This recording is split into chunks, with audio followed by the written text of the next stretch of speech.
धन धन सतगुरु तेरा ही आसरा।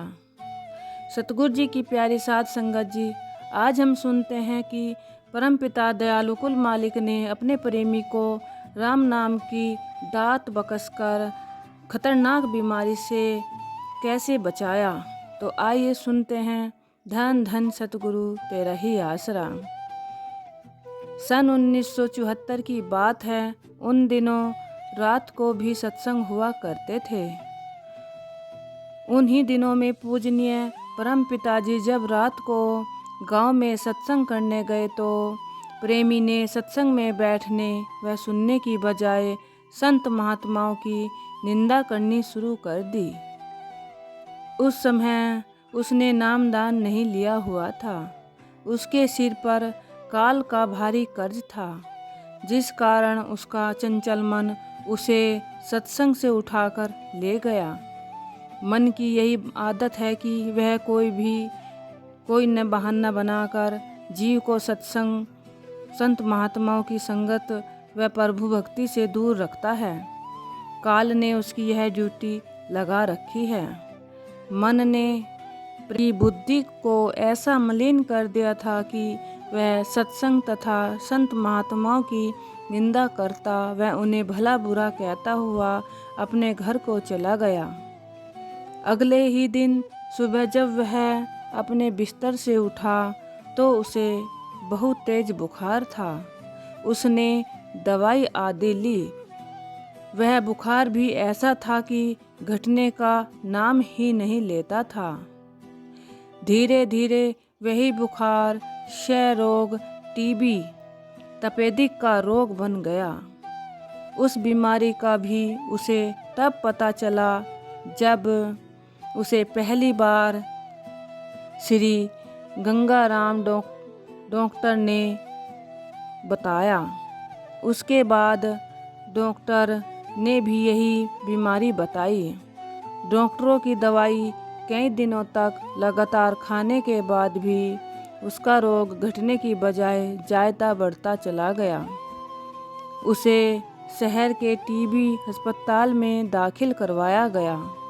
कई दिनों के इलाज के बाद भी उसके स्वास्थ्य में जरा मात्र भी सुधार न हुआ। वह 3 वर्ष लगातार कभी किसी डॉक्टर से और कभी किसी से बदल बदल कर दवाई खाता रहा। उसकी बीमारी ज्यों की त्यों ही बनी रही। आखिर वह शारीरिक तौर पर इतना कमज़ोर हो गया कि सूखकर हड्डियों का ढांचा रह गया।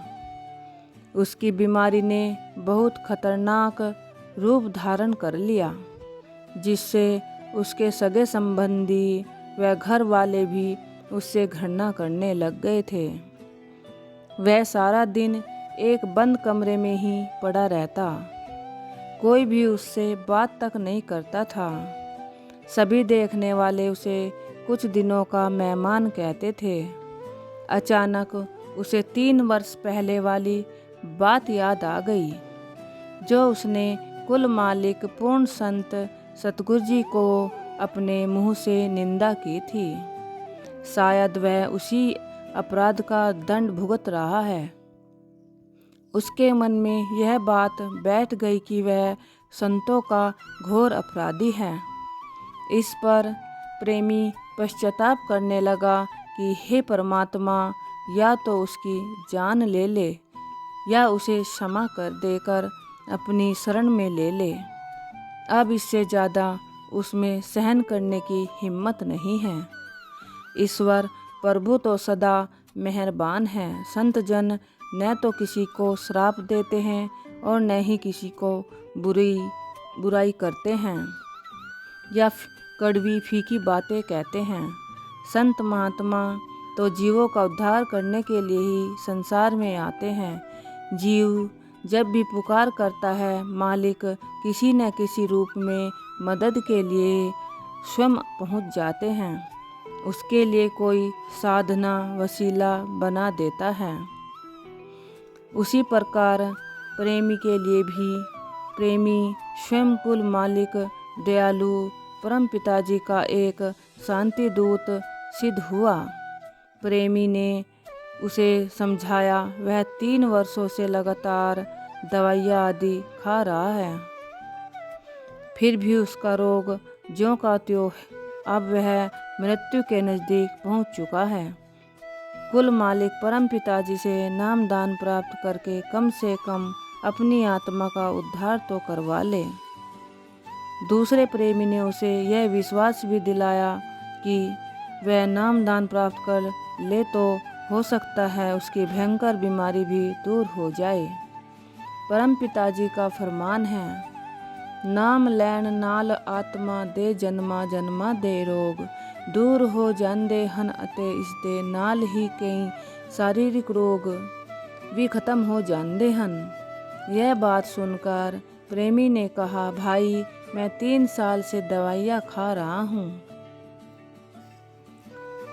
तो यह ना पर मुराद रोग खत्म ही नहीं हुआ, तो फिर नाम लेने से कैसे खत्म हो सकता है।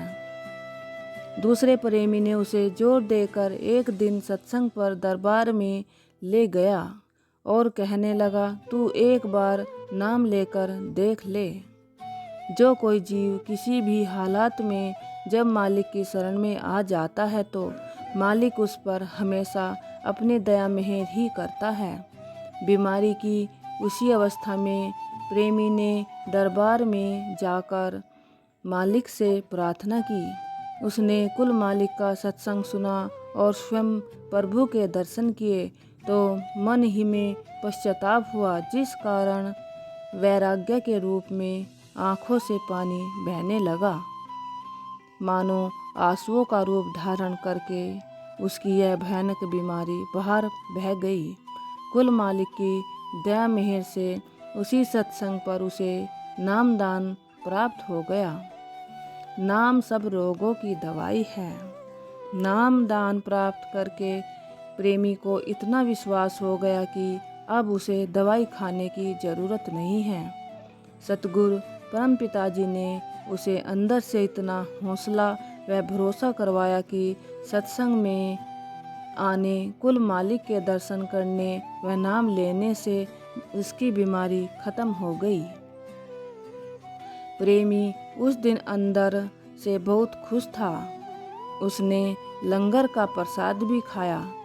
डेरे से जाते समय उसने अपनी सारी दवाइयाँ जो वह अपने साथ लेकर आया था सड़क की दूसरी तरफ बाहर फेंक दी। सतगुरु परम पिताजी की दया मेहर से उसके अच्छे दिन आ गए। नामदान बख्श के कुल मालिक जी ने प्रेमी की आत्मा का उद्धार तो किया ही है, साथ ही उसकी महाभयानक बीमारी से भी उसे सदा के लिए छुटकारा दिलवा दिया। उस दिन के बाद प्रेमी को एक भी गोली नहीं खानी पड़ी।